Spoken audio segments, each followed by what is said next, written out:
Дүрм гэж байгаа. Энэ дүрмний хүрээнд одоо бас асуудлуудаа хэлцээд шийдвэр гаргах ийм хэрэгцээ чигүүрхт.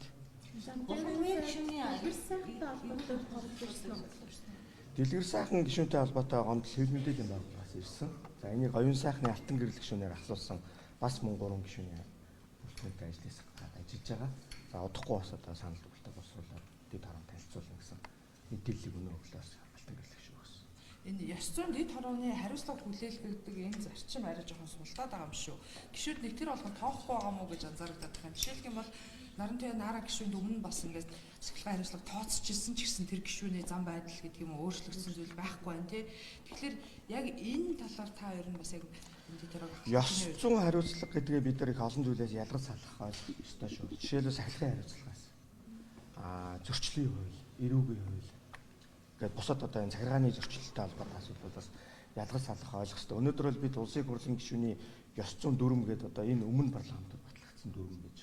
Энэ дүрмийнхаа хүрээнд л одоо үйл ажиллагаа явуулсан. Тэрнээс дур мэдээж бид нар санаачилж одоо тэр дүрмэнд байхгүй хариуцлага гаргаж ирж навдуулах нь өөрөө өрөөсгөл гэхдээ улсын хурл ёс зүйн дүрмэнд нэмэлт өөрчлөлт оруулах ажлын хэсгийг төрийн албан агчийн ёс зүйн хуулинд нэмэлт өөрчлөлт оруулах ажлын хэсгийг өнгөрсөн жил би улсын хурлын гишүүн Хүрлбаатарын баасан жаргалаар ахлуулаад ажлын хэсэг гаргаад ажилуулад судалгаа хийлгээд дүгнэлт юмнууд гаргаад боловсруулсан байж байгаа. Энэ ажлын хэсгээ одоо өөрөө би ахлаад удахгүй одоо бас энэ улсын хурлын гишүүний ёс зүйн дүрм төрийн албан агчийн ёс зүйн хуульд нэмэлт өөрчлөлт оруулахын хуулийн төслүүдийг бол одоо өргөн харьяалж байна.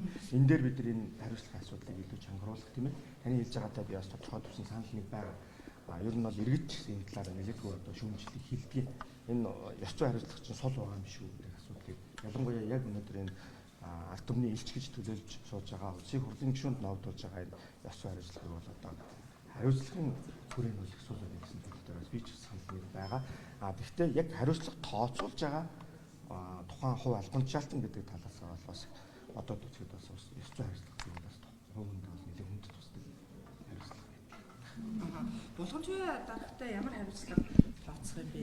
Ер нь одоо юу гэдгийг зүгээр дэд даргаас нь буулгаад өөр хариуцлагын асуудал ярихгүй гэдэг иймэрхүү шийдэлд танаа бүлэг хүрсэн юм уу? Энэ тал дээр та мэдээлэл. За бүлэг нэг удаа хуралдаад яг энэ талаар бол улсын хурлын дэд даргаас нь огцруулах гэдэг асуудлыг бол тавьсан, хилэлцсэн. За тэгээд үүнээс хойш одоо ямар нэгэн байдлаар улсын хурлын нэгдсэн чуулганаар энэ асуудал бол хилцэгдээг байгаа. Би анх үндсэн хуулийн цэцгийн дүгнэлт гарсны маргааш өглөөнөө та бүхэнд яриа өгөхдөө энийг бол улсын хурл хилэлцэх ёстой юм а гэдэг зүйлийг хэлээд одоо элдв долоогоор л дуудуулж их судлалын хуралдааны хилцэх ёсгүй өдр гэсэн ийм зүйл дээр бол байр суурь яасан. Тэгээ өнөөдөр энэ цагаас хойш тэр үед хилцэхгүй штэ гэж ярьж исэн гишүүн өнөөдөр хилцнэ гэдэг ингээд сууж байгаа нь өөрөө одоо бас дээр нь өнөөдөр энэ өнгөрсөн хугацаанд энэ эрх зүйч хуульчид энэ үндсэн хуулийн цэцгийн дүгнэлттэй бол нэлээдгүй бас танилцаж анализ хийсэн байна.